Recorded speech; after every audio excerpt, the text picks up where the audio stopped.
Après ma formation à l'université, j'ai travaillé en tant qu'animatrice culturelle ça et là. Mais au bout d'un certain temps, j'ai dû marquer une pause pour m'occuper de ma famille. Je venais de me marier et de mes bébés qui venaient de naître. Et on était dans la période 2017-2019.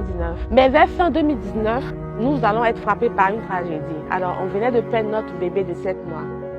Et donc, pour passer ce chagrin, des proches m'ont encouragé à faire une activité lucrative, pour ne pas penser en fait. Je suis Duo Natacha, épouse CI, je suis maman et je suis la CEO de la Reine des Cocos.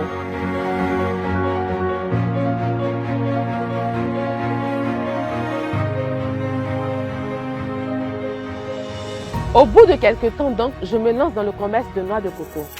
Il y a une véritable passion qui est née, un amour nuit pour les cocos. J'avais commencé avec les cocos frais, mais j'ai vu qu'il y avait au-delà. Il y avait au-delà des cocos frais, il y avait le coco sec, il y avait le coco râpé, il y avait les coques que je pouvais utiliser pour faire les œuvres d'art, donc on en fait. Il y a aussi le charbon, il y a l'huile de coco, il y a le vinaigre de coco et même le miel de coco. Et donc c'est comme si les cocos étaient devenus comme mon univers en fait, mon royaume. Donc je me suis dit, alors, si je considère les cocos comme mon royaume, pourquoi ne pas en être la reine? C'est comme ça qu'est née la Reine des Cocos.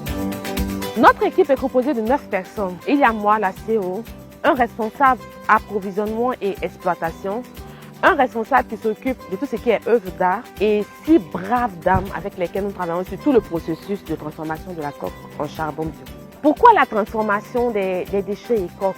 Alors, ce qu'il faut comprendre déjà, c'est que la noix de coco est un fruit complet. De son extérieur jusqu'à son intérieur, rien ne se perd. On s'est dit, alors, puisqu'on utilise la chair pour faire du lait, pour faire l'huile, puisqu'on utilise son eau pour faire l'eau de coco, qu'est-ce qu'on pourrait bien faire avec son extérieur? Donc, du coup, la coque et puis la bourre. Donc, on a fait des recherches sur YouTube. On a vu qu'on pouvait transformer ça en du charbon. C'est comme ça qu'on s'est lancé dans la transformation des coques et déchets là, charbon. Nos difficultés. Alors, vous avez pu constater que on travaille vraiment de manière artisanale. Maintenant, vraiment de manière artisanale. On n'a pas d'équipement. Pour carboniser les noix, c'est compliqué. On est obligé d'utiliser de vieilles barriques pour pouvoir carboniser les coques.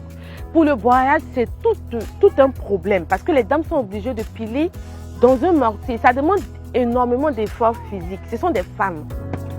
On a besoin d'un appui financier pour pouvoir acquérir de nouveaux matériels, des carbonisateurs, des broyeuses, des presses à briques, des malaxeurs. On a aussi besoin de visibilité pour faire connaître notre produit et on a besoin de partenaires d'affaires parce que notre objectif aussi c'est de pouvoir exporter notre charbon, le vendre en Côte d'Ivoire mais au-delà des frontières de la Côte d'Ivoire. On a la matière première, on a la main d'œuvre. Mais on n'a pas aussi de véhicules pour pouvoir nous aider dans le transport. Mais en même temps, ce n'est pas un frein pour nous parce qu'on croit en ce projet-là. Et toutes ces femmes qui sont avec moi croient en ce projet. Mon ambition, c'est d'être la leader de la filière coco. La leader, pourquoi? Vous voyez cette biomasse? Vous voyez ça?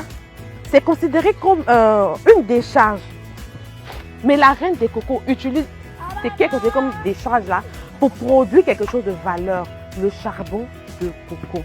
Le charbon de coco vient comme un messie dans ce monde qui est en train de se dégrader en fait à cause de la déforestation et à cause de la pollution. Notre charbon de coco, il est écologique, il est 100% naturel parce qu'on n'abat pas d'arbres pour pouvoir produire du charbon. On utilise ce qui est rejeté, ce qui semble être rejeté, ce qui semble ne pas avoir de la valeur en fait. Nous, on le transforme en quelque chose qui a de la valeur. C'est en ce sens que je me considère comme la leader du coco en Côte d'Ivoire. Au programme A2VF, on m'a appris à me connaître ma valeur, à réveiller en fait tout le potentiel qui sommeillait en moi. À A2VF, on m'a appris à réorganiser mon entreprise, à me fixer des objectifs et à les atteindre coûte que coûte. Vous savez, pour le charbon de coco, c'est A2VF qui m'a aidé à réveiller en fait, à révéler ce projet-là. Je n'y croyais pas parce que je pensais que c'était trop lourd à porter. Je voyais ce projet-là trop grand. Mais à A2VF, on m'a dit, tu peux y arriver. Tu es une leader, tu peux y arriver. Fonce. Alors, je me suis accaparé ce projet et aujourd'hui, je fais les salons. Aujourd'hui, des télévisions me contactent. Aujourd'hui, des magazines s'intéressent à la Reine des Cocos pour en savoir plus sur le charbon de coco. Et ça, tout le merci du monde ne suffirait pas pour exprimer ma reconnaissance au programme AWS. Merci la présidente.